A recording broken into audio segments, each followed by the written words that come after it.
بسم الله الرحمن الرحيم. الحمد لله رب العالمين، والصلاة والسلام على نبينا محمد وعلى آله وصحبه أجمعين. قال رحمه الله تعالى: باب بيان جواز الشرب قائما، وبيان أن الأكمل والأفضل الشرب قاعدا. عن ابن عباس رضي الله عنهما قال: سقيت النبي صلى الله عليه وسلم من زمزم فشرب وهو قائم. متفق عليه. وعن النزال بن سبرة رضي الله عنه قال: أتى علي رضي الله عنه باب الرحبة فشرب قائما وقال: إني رأيت رسول الله صلى الله عليه وسلم فعل كما رأيتموني فعلت. رواه البخاري. وعن ابن عمر رضي الله عنهما قال: كنا على عهد رسول الله صلى الله عليه وسلم نأكل ونحن نمشي، ونشرب ونحن قيام. رواه الترمذي وقال: حديث حسن صحيح. وعن عمرو بن شعيب عن أبيه عن جده رضي الله عنه قال: رأيت رسول الله صلى الله عليه وسلم يشرب قائما وقاعدا. رواه الترمذي وقال: حديث حسن صحيح. وعن أنس رضي الله عنه عن النبي صلى الله عليه وسلم أنه نهى أن يشرب الرجل قائما. قال قتادة: فقلنا لأنس: فالأكل؟ قال: ذلك أشر أو أخبث. رواه مسلم. وفي رواية له أن النبي صلى الله عليه وسلم زجر عن الشرب قائما. وعن أبي هريرة رضي الله عنه قال: قال رسول الله صلى الله عليه وسلم: لا يشربن أحد منكم قائما، فمن نسي فليستقي. رواه مسلم.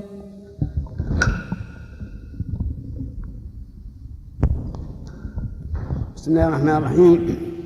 قال رحمه الله تعالى: باب جواز الشرب قائما وقاعدا، وأن الشرب قاعدا أفضل.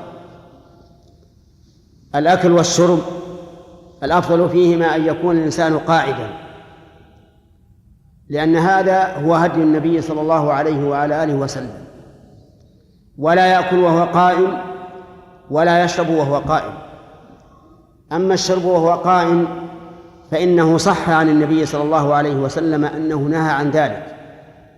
وسئل أنس بن مالك عن الأكل قال: ذاك شر وأخبث، يعني معناه أنه إذا نهي عن الشرب قائما فالأكل قاعدا من باب أولى. لكن في حديث ابن عمر الذي أخرجه الترمذي وصححه قال: كنا في عهد النبي صلى الله عليه وسلم نأكل ونحن نمشي، ونشرب ونحن قيام. فهذا يدل على أن النهي ليس للتحريم ولكنه لترك الأولى، بمعنى أن الأحسن والأكمل أن يشرب الإنسان وهو قاعد، وأن يأكل وهو قاعد، ولكن لا بأس أن يشرب وهو قائم وأن يأكل وهو قائم. والدليل على ذلك حديث عبد الله بن عباس رضي الله عنهما قال: سقيت النبي صلى الله عليه وعلى آله وسلم من زمزم فشرب وهو قائم. زمزم هي عين الماء التي حول الكعبة، وسببها أن إبراهيم الخليل عليه الصلاة والسلام ترك هاجر أم إسماعيل وابنها إسماعيل في مكة، وليس فيها أحد، ليس فيها سكان، وليس فيها كعبة، وليس فيها أحد، بل ولا فيها زروع، هي واد غير ذي زرع.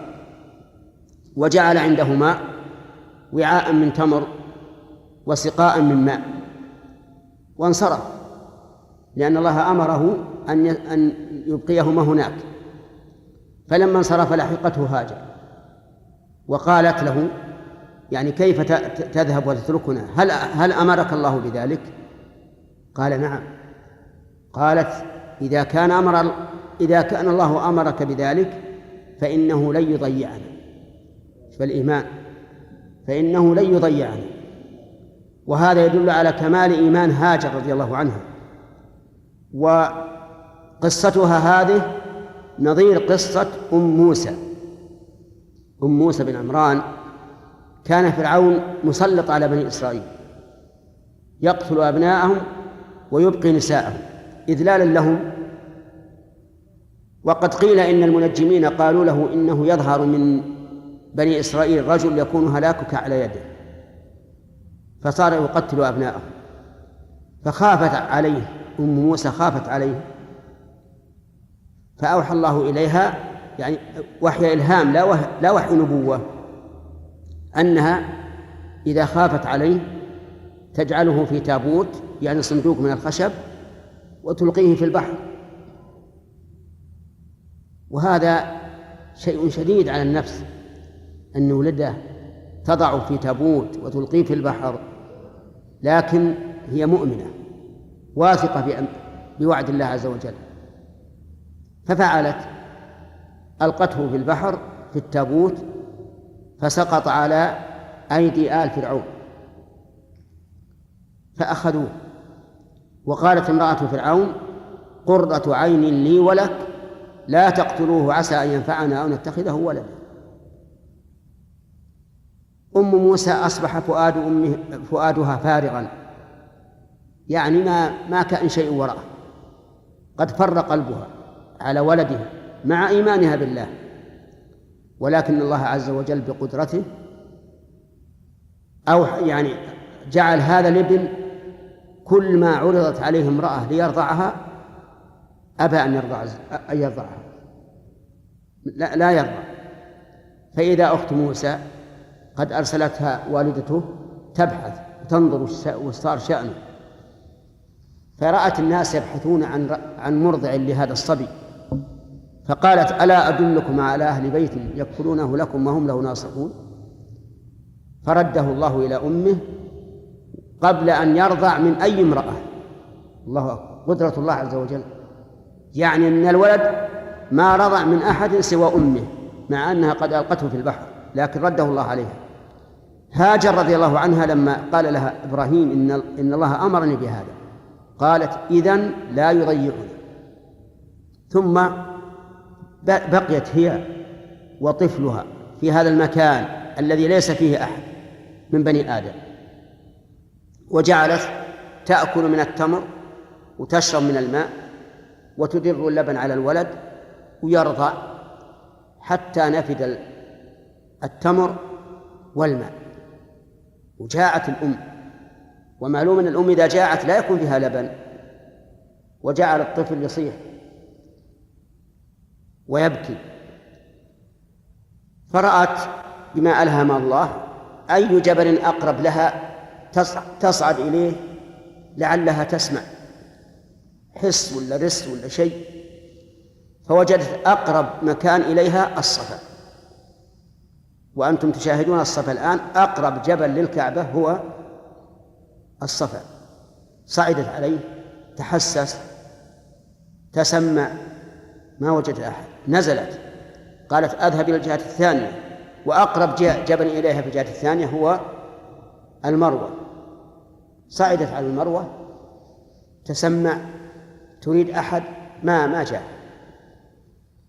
وكان بين الصفا والمروة شعيب، وادي مجرى سيل، ومعروف أن الشعيب يكون نازل عن الأرض، فكانت إذا نزلت في الشعيب ركضت ركض عظيم، تركض من أجل أن تسمع الولد وتلتفت إليه وتراه. لما فعلت هذا 7 مرات، 7 مرات، أكملت 7 مرات، إذا هي تسمع شيئا، فقالت: أغث إن كان عندك غواث، يعني سمعت حس.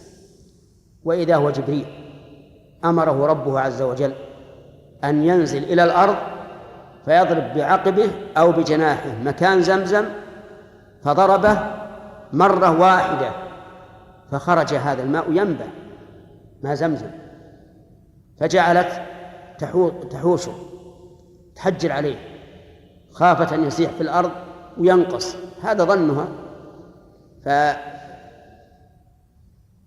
فلما حاطت الماء وشربت، وإذا الماء يكفي عن الطعام والشراب وهو ماء، فجعلت تشرب من هذا الماء وترضع الولد، وفرج الله عنها عز وجل. وكان حولها أناس لكنهم بعيدون عنها من جرهم، قبيلة من العرب كان حولها، فرأوا الطيور تهوي إلى هذا المكان، مكان زمزم اللي فيه الماء، والطير يشوف من بعيد، فقالوا ما خبرنا هنا ماء حتى تأوي الطيور إليه، لكنهم قالوا لا يمكن الطيور أن تأوي إلا إلى ماء، فتبعوا هذه الطيور حتى وصلوا إلى المكان، وإذا المكان عين تنبع، فنزلوا حول المرأة وأنست بهم، وكبر إسماعيل وتزوج منهم. في بعد مدة جاء إبراهيم عليه الصلاة والسلام، فدخل على أهله، على أهل إسماعيل وعلى هاجر، وسأل زوجة إسماعيل وش أنتم، وش حالكم؟ فشكت الحال وتضجرت، فقال لها إذا جاء زوجك فقولي له أظن يقلع عتبة بابه أو يزيل عتبة بابه. قالت طيب. فجاء إسماعيل وأخبرته بالذي حصل، قال هل جاءكم أحد؟ كأنه استنكر إسماعيل، هل جاء أحد؟ قالت نعم جاءنا شيخ صفته كذا وكذا، وأنه قال أقرئيه السلام وقولي يغير، هذا اللفظ يغير عتبة بابه. ماذا يريد إبراهيم؟ يريد أن يطلقها، أن يطلق المرأة، لأن المرأة الشكاية شكت زوجها، وأن ما عندهم يعني إلا كل بؤس. فقال هذا أبي وأنت العتبة فالحقي بأهلك، ثم تزوج غيره. ثم جاء إبراهيم مرة أخرى بعد أن غاب عنه مدة، ودخل على بيت ابنه إسماعيل، وجد الزوجة فسألها عن حالهم، فأثنت على حالهم، قالت نحن بخير، وأثنت على الحال. فقال لها أقرئي زوجك مني السلام وقولي له يمسك بعتبة بابه. فلما جاء إسماعيل من الصيد أو ما أدري، لما جاء كأنه سأل ما الذي، هل جاء أحد؟ قالت نعم جاءنا شيخ صفته كذا وكذا، وأنه يقرئك السلام ويقول يمسك عتبة بابه. قال ذاك أبي وأنت عتبة الباب، وأمرني أن أمسكك. فالحاصل أن زمزم ماء مبارك، طعام طعم وشفاء سقم، وماء زمزم لما شرب له، إن شربته لعطش رويت، وإن شربته لجوع شبعت. حتى إن بعض العلماء أخذ من عموم هذا الحديث أن الإنسان إذا كان مريضا وشربه للشفاء شفي، وإذا كان كثير النسيان وشربه للحفظ صار حافظا، وإذا شربه لأي شيء لأي غرض ينفعه. فعلى كل حال الماء ماء مبارك. جاء النبي عليه الصلاة والسلام في حجة الوداع ليشرب، وكان الذي له السقاية هو العباس بن عبد المطلب عم النبي عليه الصلاة والسلام. وكانت قبائل قريش وأفخاذ قريش قد اقتسموا خدمة الحجاج، وهم كفار يخدمون الحجاج، فللعباس كان له السقاية.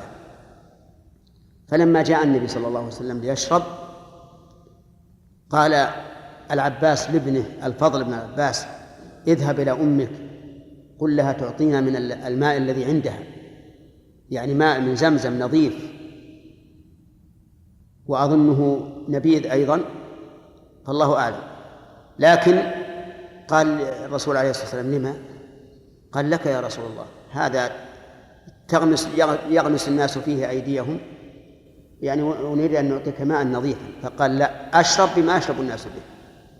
فشرب النبي عليه الصلاة والسلام مما يشرب الناس به، وشرب قائما، فدل ذلك على جواز الشرب قائما.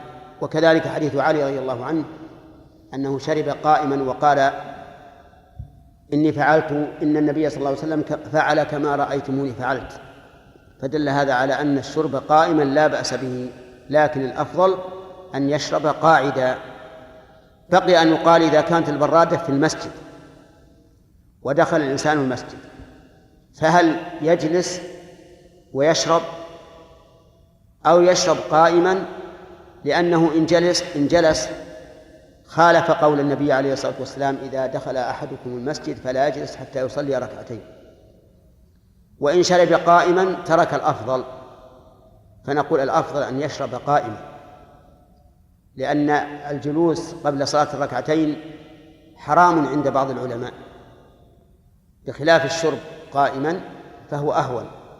وعلى هذا فيشرب قائما ثم يذهب ويصلي تحية المسجد، والله الموفق.